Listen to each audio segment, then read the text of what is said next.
हमारी शरणागति पुष्ट होनी चाहिए। शरणागति पुष्ट होने के लिए सबसे पहला लक्षण है दैन्यता। जो जितना झुकता है वो उतना महान होता है। झुकने वाला ऐसा नहीं कि जिसके प्रति झुक रहा है वो महान है, ऐसा नहीं। जो झुक रहा है वो महान है, दैन्यता। दूसरा है निष्कपटता। हमारे प्रभु की शरणागति की पुष्टता के लिए, शरणागति के तो अलग भाव वर्णन, हमारी शरणागति पुष्ट रहे, नष्ट ना हो। भगवत शरणागति पुष्ट तो भगवत प्रेम निश्चित प्रकाशित होता है। उपासक को देखना चाहिए कि दैन्यता है कि अभिमान है हृदय में। दैन्यता का स्वरूप है किसी भी तरह से हमें गाली दी जाए, अपमान किया जाए, निंदा किया जाए, तिरस्कार किया जाए तो मुझे ऐसा ही लगे कि मैं ऐसा ही हूं, इसी का पात्र हूं। उसे दैन्यता कहते हैं। वाणी से हम माइक से बोलेंगे कि हम अधम हैं, बड़े नीच हैं, बड़े ऐसे हैं, ये भी दैन्यता की भाषा है। और हाथ जोड़कर प्रणाम मुद्रा में रहेंगे, ये भी दैन्यता की मुद्रा है। लेकिन यहां हृदय की दैन्यता को कह रहे हैं कि जब कोई दूसरा कहे तू नीच है, अधम है, पाखंडी है, दंभ करता है, भक्ति नहीं है, और अपने को सीधी बात ये लगे कि सही बात है, मैं ऐसा ही हूं, इसे दैन्यता कहते हैं। शरणागति हमारी जो विक्षिप्त हो जाती है, जो दोषयुक्त हो जाती है, जो पूर्ण नहीं हो पाती शरणागति, उसका कारण देहाभिमान, उसका कारण गुणाभिमान, साधनाभिमान, इनमें से कोई न कोई अभिमान होता है। इसलिए कह रहे सबसे पहला लक्षण बाबा की विचार में दैन्यता, और ये बहुत प्रिय है दैन्यता भगवान को। दूसरी है निष्कपटता। कपट नहीं रखना चाहिए। हरि और गुरुदेव, हरि गुरु चरण सेवा अनुसरहु, अर्चन बंदन संतत करहु, दास संतन कर सुख लाओ। हृदय में कम से कम एक जगह तो निष्कपटता आ ही जाए गुरुदेव भगवान से। पर यह बहुत छलिया मन है, ये सर्वज्ञ प्रभु से भी छल करना चाहता है, बहुत छलिया है। अगर हमारी शरणागति का अपहरण कोई करता है तो अभिमान और कपट। दूसरा जब निष्कपटता है तो कपट अगर है तो हमारी शरणागति ढक जाएगी। मोहि कपट छल छिद्र न भावा, मेरे प्रभु कह रहे हैं। यही दरबार दीन को आदर, पक्की बात। पहला है दैन्यता, दूसरा है निष्कपटता। शरणागत उपासक के हृदय में कपट नहीं। कपट का मतलब होता है कि मुख से कुछ और बोल रहे हैं और हृदय में कुछ और है। ये कपट प्रायः अपने लोग बहुत अच्छी तरह हृदय में सजा के रखते हैं, इसीलिए शरणागति पुष्ट नहीं होती। निष्कपटता, जैसे का वैसा, बिल्कुल गुरु के सामने, प्रभु के सामने, उसमें। तीसरा सत्यता। वाणी में सत्य, हृदय में सत्य, आचरण में सत्य, सत्य धर्मयुक्त। असत्य संपूर्ण संसार के भोग और संबंध है। किसी भी संबंध और भोग में प्रियता है तो शरणागति का अपहरण हो जाएगा। सत्य श्री भगवान, नाम, धाम, लीला, रूप, प्रेमी जन। इसके अलावा सब मिथ्या। जितना कुछ देख रहे हो परिणाम देखा जाता है, परिणाम में सब झूठा। चौथा सर्व समर्पण। सर्व शब्द लगा हुआ है, तन मन प्राण एक एक वृत्ति केवल अपने शरण की तरफ।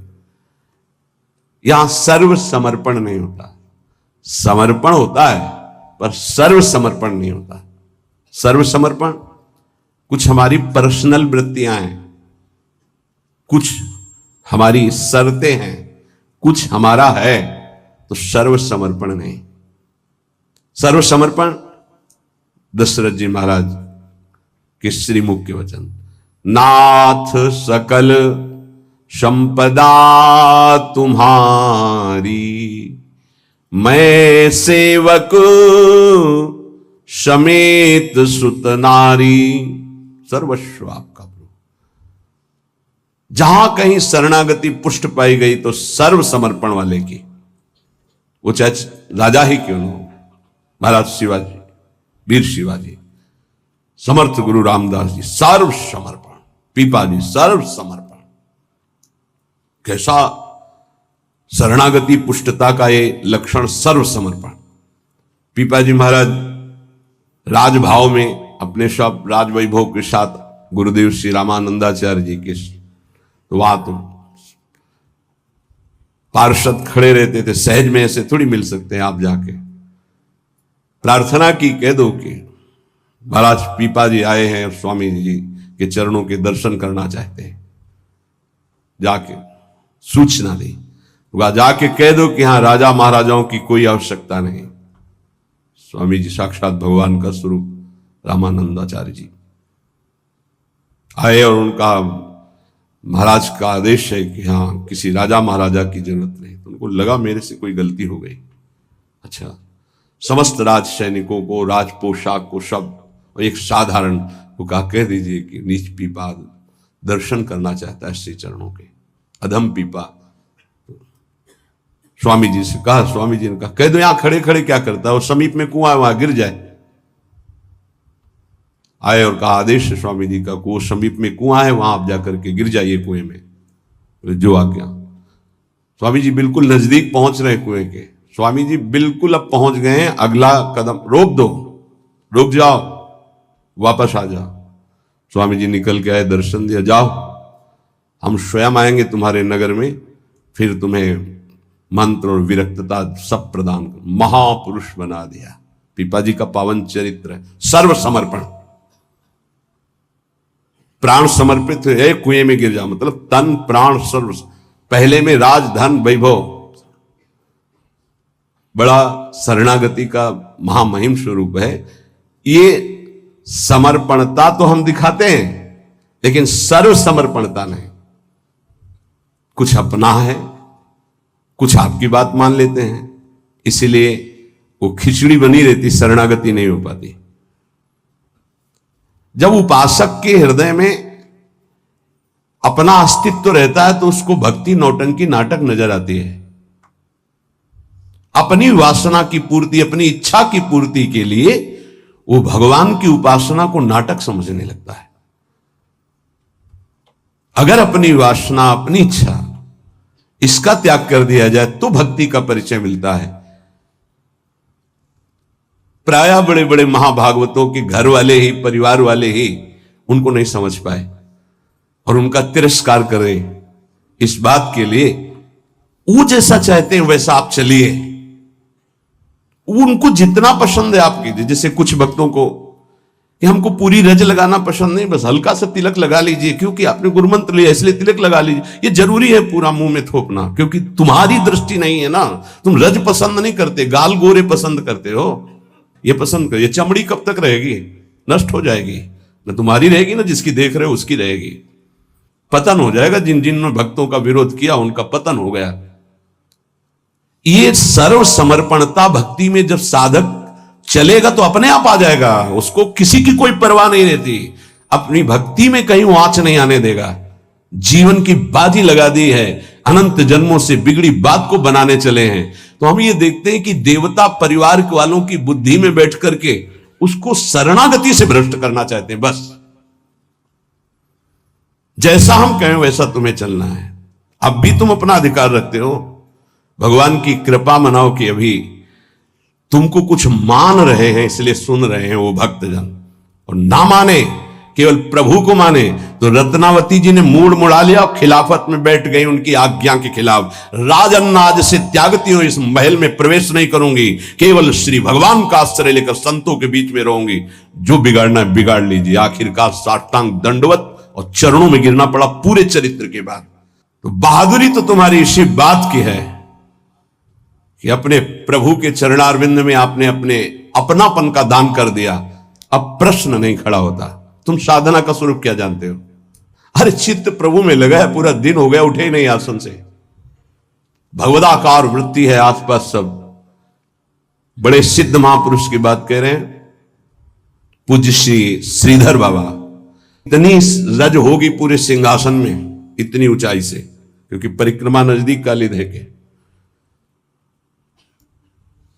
अब उनको शरीर की शुद्ध नहीं तो कब वो रज पूछे। मच्छरदानी लगी थी, मच्छर क्या पूरा हाथ चला जाए, और 10-5 छिपकली उस मच्छरदानी में चिपकी रहती थी। बस ऐसे घुस गए अंदर, बस पूरा कमरा कहीं जाला, कहीं ये कहीं वो। जब बाबा इसे साफ, अरे नहीं भाई चलो तुम बाहर ऐसे रहने। जहां उनकी स्थिति है, कभी कभी ऐसी स्थिति देखी है कि जो वाणी से नहीं बोल सकते, ऐसी अनिर्वचनीय स्थिति। आंखों से अश्रुधारा, शरीर कांप रहा सैया पे, छूने की हिम्मत नहीं, चरण चापने गए, होश ही नहीं बाबा को, ओठ फड़फड़ा रहे, कैसी भगवदाकार एकदम स्थिति। जब उपासक चित्त प्रभु से जुड़ेगा तो ये सब अच्छा नहीं लगता। बढ़िया संगमरमर, बढ़िया सैया, बढ़िया नहीं खान पान ते भावे है, नहीं कोमल वसन सुहावे है, सब विषय लगे ते खारा है, हरि आशिक का मग न्यारा है। क्या चल रहा है? ये दिमाग क्या कह रहा है? हर भाव हमारा केवल लौकिकता से जुड़ता है। भजन को क्या जाना, लौकिकता सिद्धांत को भजन माना जाता है। इसीलिए यहां शरणागति की ये अलग कोटि से वर्णन कर रहे हैं बाबा। नहीं, नवधा भक्ति का जो वर्णन होता है ना, उसमें श्रवणम कीर्तनम स्मरणम, शरणागति को बचाने की बात, पुष्ट करने की बात, पूर्णता की बात। 5वां सर्वाधारता। कोई भी हो, सबका आधार भक्त बन जाता है, घोर विषयी को भी रास्ता दे देता है। चलो ऐसे चलो भगवान के मार्ग में। सच्ची कहते हैं, कोई अगर भक्तों के हृदय को जान जाए तो लूट ले, माला माल हो जाए, पर वो भगवान ऐसी सीमा रखते हैं कि तुम जान ही नहीं सकते हो। जैसे कोई फिसल के गिर गया है तो आप खड़े होके नहीं उठा सकते हो, फिसल के गिरने वाले की गिरने की स्थिति में पहुंचना पड़ा, वैसे ही झुक के, वैसे ही गिर के, फिर उसे उठा करके फिर खड़ा किया गया। जितनी स्थिति में वो गिरा हुआ उसी स्थिति में पहुंचकर उठा। उसको क्या जरूरत है झुकने की? जिसने अपने जीवन में कभी भोगों को, विषयों को, संसार को, गृहस्थ को स्वीकार ही नहीं किया, वो तुम्हारे बीच में घुसकर तुम्हें पकड़कर जहां तुम हो वैसी स्थिति से उठाकर ऊपर खड़ा कर रहा है। अगर तुम सही उपासक होते तो दृष्टि मात्र से तुम्हारा उद्धार हो जाता, लेकिन तुम उस बात को नहीं समझते हो। इसलिए ये सब व्यवहार अपनी स्थिति से उतरकर और झुककर तुम्हारे समान बनकर तुमको उठाया जाता है। सर्वाधारता, उस नहीं समझ पाओगे, नहीं समझ पाओगे। काम से, स्नेह से, भय से, क्रोध से, द्वेष से, किसी भी तरह से वो जुड़ जाए केवल तुम्हारी वृत्ति उनसे, वो संभाल करके उठा करके सच्चिदानंद में जोड़ देंगे। चाहे भगवान से जुड़े या भगवत प्राप्त महात्मा से, भगवत प्रेमी से जुड़े, वहीं पहुंचा देंगे। नंग धड़ंग शराब पिए हुए गंगा जी में खड़े हैं, उपद्रव कर रहे हैं, नारद जी महाराज के सामने अभद्र स्वरूप में खड़े। ये पशुता तुम्हारे अंदर केवल धन वैभव के अभिमान से आई है। तुम कुबेर के पुत्र हो, ये हालत तुम्हारी। जाओ, मैं तुम्हें शाप देता हूं, तुम वृक्ष योनि को प्राप्त हो जाओ। लगा ना कि महात्मा बहुत कड़ुआ स्वभाव प्रकट कर दे, बहुत करुणा कर दे। हालत क्या थी, पहुंचा कहां दिया। वृक्ष तो बनो पर नंदालय के,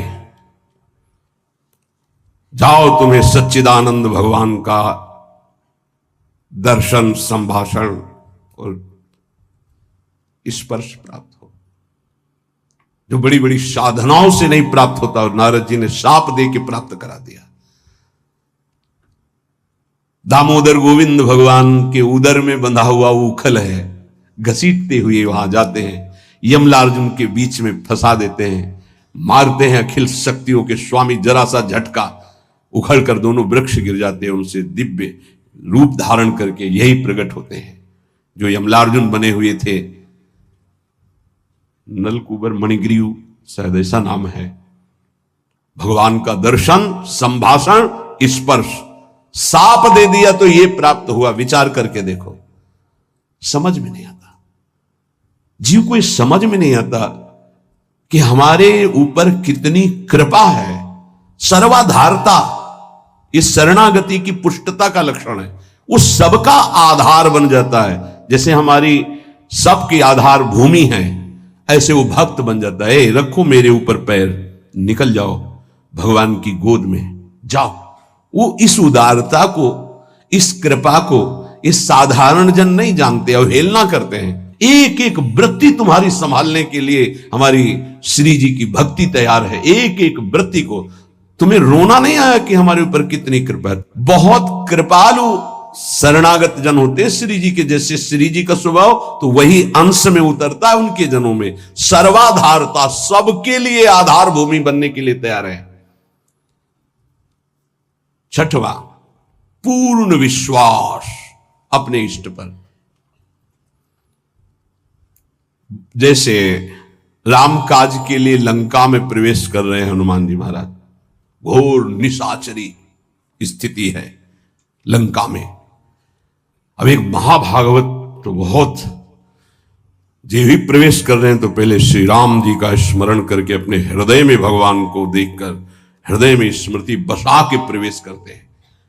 क्या भाव? प्रविश नगर की जय सब काजा, हृदय राखी कौशलपुर। जब किसी भी साधक या किसी से भी भगवान का निज जन उसे उठाने के तो पहले प्रभु जा रहे हैं, बहुत फिसलन है नाथ, पकड़े रहना।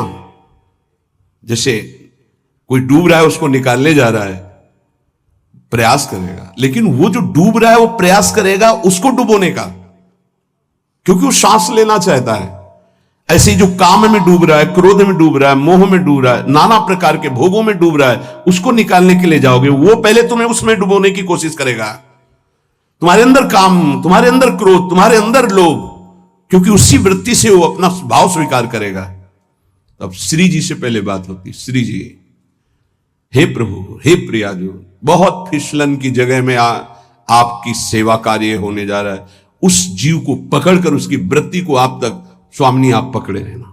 आप ऐसे पकड़ो, हम ऐसे पकड़ते हैं, तब हो सकता। अगर आपने छोड़ दिया तो बहुत फिसलन में है, गिरने की संभावना है। पूर्ण विश्वास, दृढ़, मेरी स्वामिनी इसका मंगल करके रहेंगी। सातवां, सर्वाराध्यता। ऐसा भाषण, ऐसी चेष्टा, ऐसा व्यवहार कि वो सबके द्वारा पूजनीय बन जाए। इस शरणागति का सातवां लक्षण, सर्वाराध्यता।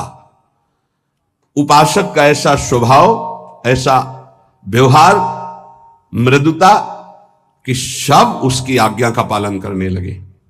ऐसी इस शरणागति की पूर्णता का स्वरूप सर्वाराध्यता। हंस बोले बहुमान दे। सर्वाराध्यता ये उनका गुण होता है। नहीं नहीं, कोई बात नहीं, आप ऐसा शांत हो जाइए, आप कोई बात नहीं, बहुत सावधान। शरणागति कोई खिलवाड़ नहीं, और शरणागति हो गई तो सब पूर्ण हो गया। अखिल लोक चूड़ामणि भगवान शरणागत के अधीन हो जाते, अहम भक्त पराधीन हो। आठवां है अनन्यता। अपने इष्ट की, कल एक उपासक की परीक्षा का समय आता है, छमाही सालाना चर्चा हो। उसका शब्द था कि शरीर छोड़ना मेरे लिए सहज है, लेकिन उपासना के विषय में एक भी शब्द में किसी से भी, चाहे वो रिश्ता हो, संबंध हो, स्वीकार नहीं कर सकते। बहुत देखा, बहुत सुना, बहुत शब्द। आप उपासना के विषय में, अगर मेरी उपासना में कोई बाधा पड़ेगी तो मैं सब कुछ छोड़ सकता हूं। शरीर छोड़ना मेरे लिए सहज, उपासना नहीं। उपासना में अगर कोई नहीं, बस इस बात से उस समय तो नहीं कहा जाता बड़ाई कि हाँ शाबाश, नहीं, ठीक है, ठीक है, अच्छे विचार। एकांत में जब मनन होता है तो आशीष निकलता है। हाँ, ऐसे ही अपने आराध्य देव की अनन्यता पे फर्क नहीं पड़ना चाहिए, इसी से भगवत प्राप्ति होती है। हे 4 दिन के पति पुत्र परिवार के संबंध हैं, अनंत काल का संबंधी मेरा उससे मिलने का अवसर आया है। अब ये सब माने हुए नहीं, जो है उनके लिए है। प्रभु मेरे प्रीतम, मेरे पति, मेरे प्राणनाथ, मेरे जीवन, ये माने हुए हैं।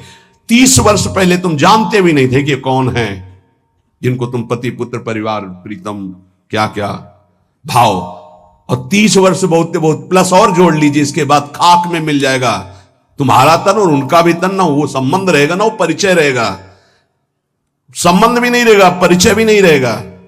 तो परिचय जिससे बनाने आए हैं अब ये जन्म केवल उनके लिए। ऐसा नहीं है कि कोई भक्ति में चले तो रसगुल्ला और रबड़ी यही खाते भक्ति होती, वो एक अलग भक्ति होती है। जैसे आपकी साधना बढ़ेगी तो आपके साथ विरोध शुरू होगा, और अगर विरोध में वही स्थिति रही एक रस अनन्यता तो आपकी सिद्धि नहीं। तो क्या बिगाड़ा था देवर विक्रम का, पूरे जीवन भर वो विरोध। क्या बिगाड़ा था नरसिंह मेहता जी ने अपनी भाभी का, जीवन भर भारी विरोध। क्या बिगाड़ा था विभीषण जी ने रावण का, भला ही तो कर सभा में लात मार के भगा दिया। क्या बिगाड़ा था विदुर जी ने धृतराष्ट्र और दुर्योधन का, गांव के बाहर एक अकिंचन की तरह कुटिया बना के नहीं पाना दे। ये बहुत सूक्ष्म विषय।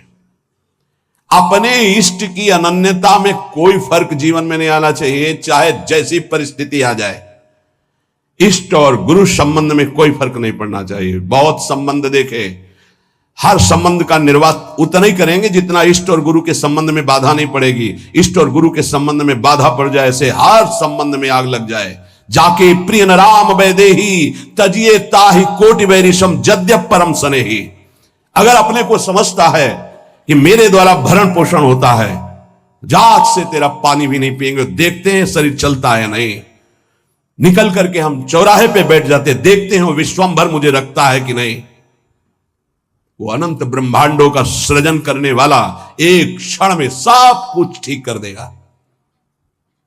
क्या चरित्र भक्तों के ऐसे ही मनोरंजन के लिए नहीं पड़े जाते, ये आदर्श है।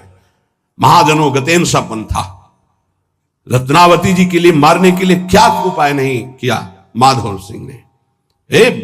मैं राजा हूं, मेरी ये रानी, और ऐसा उद्दंडता मुड़ मुड़ा के संतों के बीच में बैठना। सीम की चाप सके को तासु बड़ रखवार रमापति जासु। भक्ति मार्ग में भगवत मार्ग में यदि कदम रखा है तो अपने मार्ग नहीं छूटना चाहिए, चाहे प्राण छूट जाए। ये आखिरी बाजी है, ये सब छूटेंगे माने हुए पति पत्नी पुत्र परिवार भाई बंधु, इनका कोई अस्तित्व तो नहीं है। आज नहीं तो कल ये छूटेंगे ही, लेकिन जिनके लिए जन्म जन्मांतर से भटक रहे उन प्रभु को नहीं। अगर तुम्हारी समझ में आ रही हो तो बात पकड़ लो। तजो पिता प्रहलाद विभीषण बंधु भरत महतारी गुरुबल तजो कंत ब्रज बनितन भे मुद मंगलकारी। स्वयं मंगल नहीं सबका मंगल करने वाले वो महापुरुष बन गए जिन्होंने भगवान के आश्रय में मेरे कारण मेरे प्रभु श्री राम को 14 वर्ष का वनवास, मेरे को राजगद्दी, जा पापिनी आज से तेरा कभी मुख नहीं देखूंगा और कभी मां नहीं कहूंगा, भरत जी ने कहा। साष्टांग दंडवत पिताश्री कह के प्रहलाद जी बात करते थे हिरण्यकश्यप से। जिस समय भगवान के मार्ग का विरोध किया तो कहा जा आज के बाद कभी पिता ने दैत्यराज, ऐसे संबोधन। 5 वर्ष का बालक। कहीं भक्ति में प्रभु के संबंध में कोई भी संबंध बाधा पहुंचावे तो भगवत संबंध नहीं छोड़। जहां तक हमारी भक्ति की पुष्टता है वहां तक हम निर्वाह कर सकते हैं। अगर हमारी भक्ति के नष्ट होने का विषय आता है तो तजिए ताहि कोटि वैरिशम जद्यप परम सनेही।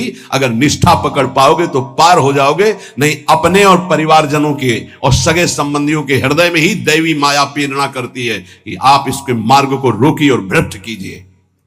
हमारी बात को पकड़ लेना। जाके प्रिय न राम वैदेही तजिए ताहि कोटि वैरिशम जद्यप परम सनेही। हम उतनी अनुकूलता आपको देने के लिए तैयार हैं जितने से हमारी भक्ति सुरक्षित है। और हमारी भक्ति में बाधा पड़ेगी तो हम अपने शरीर को भी बर्दाश्त नहीं करेंगे, फिर आपकी बात क्या है। ये उपासक के हृदय में होना चाहिए। ये अगर आराध्य देव की निष्ठा में ये बात नहीं तो फिर क्या बात है, फिर है ही क्या बात है। फिर तो वास्तविक नाटक हो गया, जीवन नाटक हो गया। आप समझ नहीं सकते तुम क्या शरणागत होते हो, वो शरण तुम्हारे लिए समर्पित हो जाता है, तुम समझ ही नहीं पाते हो। बड़ा विचित्र खेल है। इसीलिए प्राय इस झंझट में नहीं फंसते, अपनी मस्ती में रहने के लिए इस झंझट में नहीं फंसते। गुरु चेला और समाज कल्याण और उद्धार, जाओ तुम अपने प्रवाह में बहो, हम अपनी मस्ती में सुने न काहू की कही कहे ना अपनी बात। पर जब सेवा मिलती तब हम आपसे प्रार्थना करते हैं। जब तक भगवत साक्षात्कार स्वयं का ना हो जाए तब तक कभी किसी को शिष्य न बनाए। ये नियम ले ले, ये गांठ बांध ले। नहीं तुम गुरु बनोगे कि तुम उसके चेला बनोगे, फाइनल में कुछ पता नहीं है पक्का। जानते हो संतों को जो पीड़ा होती है किसकी होती है? ये प्रसाद मिलता है, इनको क्या पता।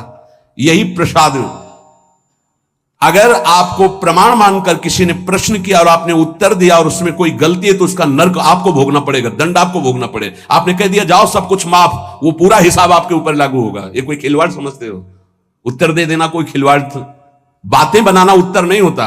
महाराज आज तक जो कोई बात नहीं, तुम छोड़ो, राधा राधा जपो, आगे बढ़ो, वो हम देख लेंगे। ऐसे आया कैसे? जैसे महाप्रभु चैतन्य देव ऐसे करके गंगा जल खड़े करके पाप ले रहे हैं, तो उन्हीं के चरण आश्रित हैं भक्तजन, उसी प्रेमावतार, उसी भगवत स्वरूपों के। आप क्या जानते हो इस रास्ते? जो आज तुम चैन से मुस्कुराकर बात करते हो तो तुम्हारे जीवन में कुछ ट्रांसफर हुआ है, तुम्हारा उधर और उधर का उधर। अगर जान जाओ तो रोते रहोगे कि हम पर कितनी कर, फिर भी हम उनकी अवहेलना करते हैं। सच्ची कहते हैं कि हमारी बड़ी दुर्दशा है हम लोगों की कि हम ऐसे गुरुजनों का, ऐसे कृपालु आराध्य देव की कृपा की अवहेलना करते हैं। वो कृपा पे कृपा करते जा रहे हैं, हम उनकी अवहेलना पे अवहेलना करते चले जा रहे हैं। वो समेट करके आपको इसी जन्म में भगवत प्राप्ति करना, आप फैलाकर अनेक जन्मों के लिए इतिहास रचना चाहते हैं। बड़ा विचित्र खेल, बहुत विचित्र खेल। इसीलिए जो चतुर सुजान होते हैं वो इस गुरु चेला के संबंध में नहीं फंसते। हमारी सामर्थ्य नहीं प्रभु, किसी और को बनाई, राधा राधा राधा। तो भगवान की लीला होती है। ये जो सेवा मिलती तो सामर्थ्य देते हैं, उन्हीं का कृपा प्रसाद। पर हम इतना जरूर कहते हैं, जब तक भगवत साक्षात्कार ना हो जाए तब तक किसी को शिष्य ना बनावे। पक्की बात, शिष्य बनाना कोई मजाक नहीं है। हरे शिष्य धम शोक न हरे, सो गुरु घोर नरक मा परे। जैसे किसी की बेटी सयानी हो जाए तो ब्याह के लिए पिता की चिंता बढ़ जाती है, चाहे वो जनक जी जैसे ही क्यों ना ज्ञानी हो। ऐसे ही शिष्य बनाने के बाद पूरा भार गुरु के ऊपर आ जाता है। इसका आचरण पवित्र हो, इसका जीवन श्री जी से मिले, इसका कैसे स्वभाव बदले, ये कैसे निष्काम बने। आपने जो संबंध बनाया उस संबंध को पूर्ण कर लो, श्री जी से मिल जाओ। ये बड़े बड़े जो महापुरुष दैन्य भाव से आपको प्रार्थना करते हैं कि मैं आपसे प्रार्थना करता हूं भाई, हे सखे, हे मित्र, ये हम समझ नहीं पा रहे। सर्वाधारता, पूर्ण विश्वास, सर्वाराध्यता और 8वां अनन्यता और 9वां निज स्वरूप सामर्थ्य विस्मरण। ये शरणागति, पूर्ण शरणागति, निज स्वरूप सामर्थ्य विस्मरण, ये प्राय प्रेमी जनों में पाई जाती है। अपार सामर्थ्य है लेकिन एक साधारण आदमी उनको अपमानित करके चला जाता है, कभी दंड विधान नहीं करते। करत जे अनुसैन निंदक तिनहु पे अनुग्रह कियो। निज स्वरूप विस्मरण,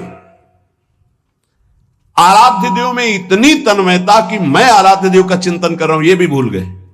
ब्रह्म नहीं, माया नहीं, नहीं जीव नहीं काल, अपनी ही सुदिन आ रही एक रहे। ये नई बात बाबा से मिली है, जो 9 शरणागति के स्वरूप। जैसे 9 शास्त्र में जब पढ़ो तो श्रवणम, कीर्तनम, स्मरणम, विष्णुपाद सेवनम, अर्चनम, वंदनम, दास्यम, सख्य, आत्मनिवेदनम। पर पूज्य पाद उड़िया बाबा जी ने पहला दैन्यता, दूसरा निष्कपटता, तीसरा सत्यता, चौथा सर्वसमर्पण, 5वां सर्वाधारता, 6वां पूर्ण विश्वास, 7वां सर्वाराध्यता, 8वां अनन्यता, 9वां निज बल निज स्वरूप विस्मरण। निज बल निज स्वरूप विस्मरण।